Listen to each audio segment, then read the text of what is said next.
All right, everybody, it's another day recap. Today is the 30th of April, and that's April. It's done.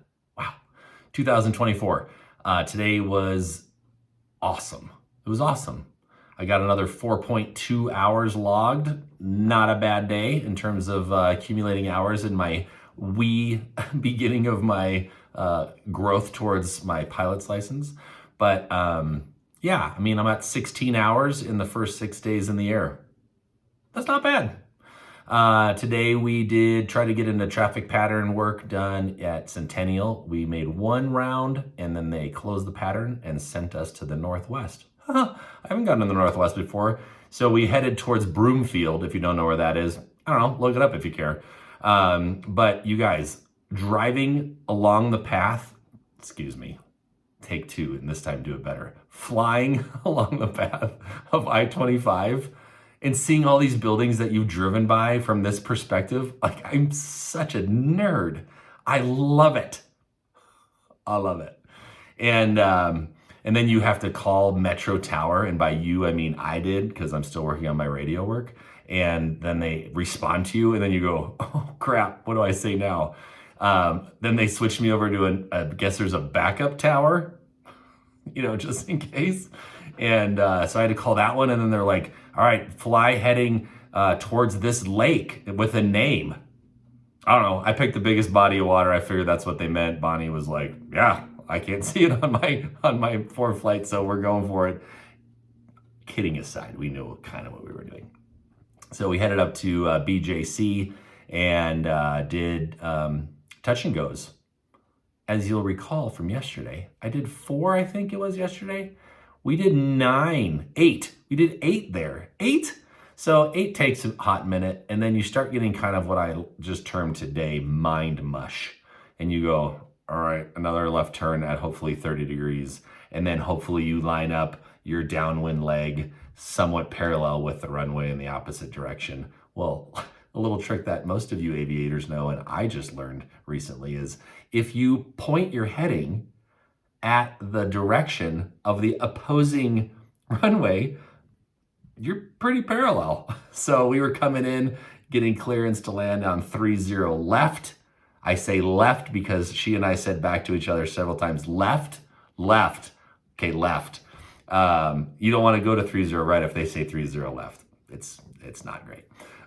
So we did that, and then there were like 2-3 other planes in the pattern. And so now you're not just like trying to figure out how to keep your altitude and all the other things with like carb heat and power and then the flaps, and then you turn to the base leg and then you do some more flaps.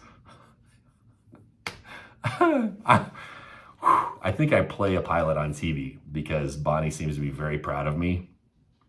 It's a really good thing she doesn't know what's going on inside of me. At one point, after one of our touch and goes, I realized I hadn't said any words in minutes. And for those of you who know me, that's not, you should check in on me if I'm that quiet for a while. So anyhow, then at one point she goes, if it's enough, just let me know and we'll do something else.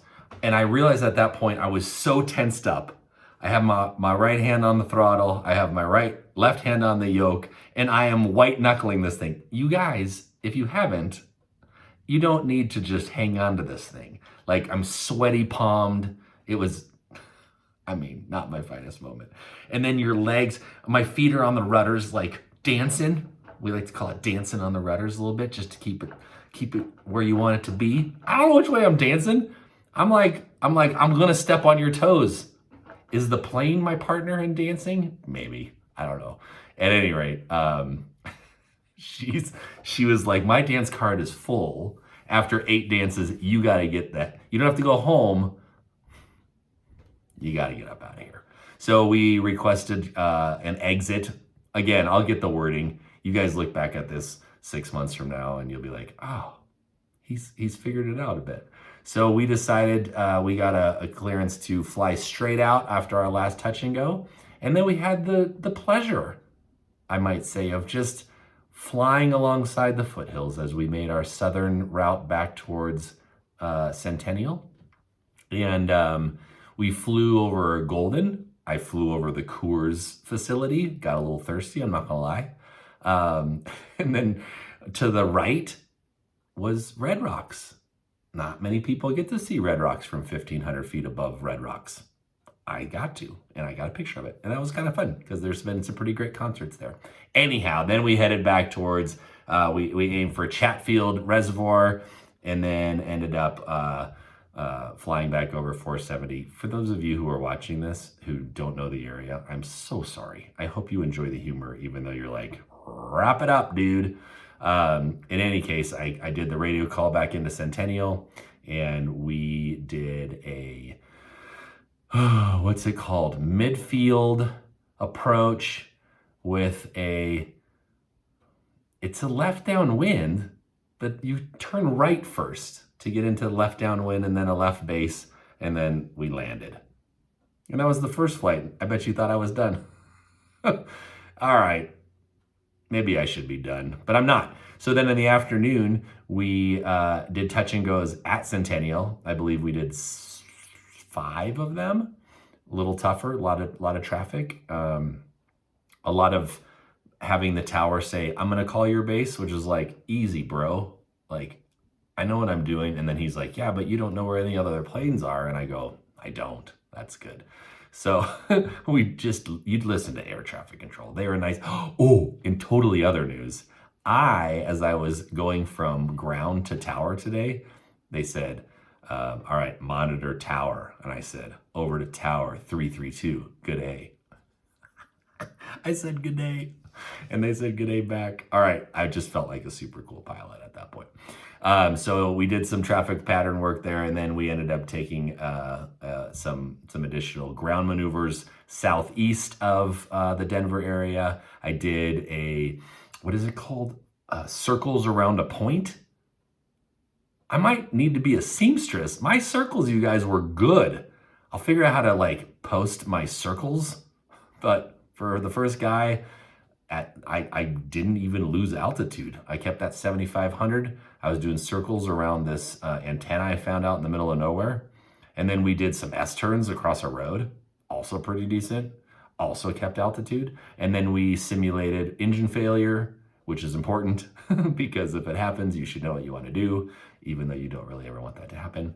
And then we came back to Centennial, and it was a great day. And we'll see what tomorrow holds. I pinch myself. I just go, oh, okay, one more quick story. So we're over there, and it's bumpy because Denver in the afternoons in the air gets a little bumpy. We had a little bit of wind, and at one point, the plane goes, whoo, and it kind of falls, and your boy might have gone, wee! Come on, you are a prospective pilot. You can't say we. We? We's frowned upon. We, all the way back to Centennial. Yeah, that's what we did. So anyway, if you're still watching this, I don't know if it says something about me or you, but thanks for sticking around. We'll see you next time.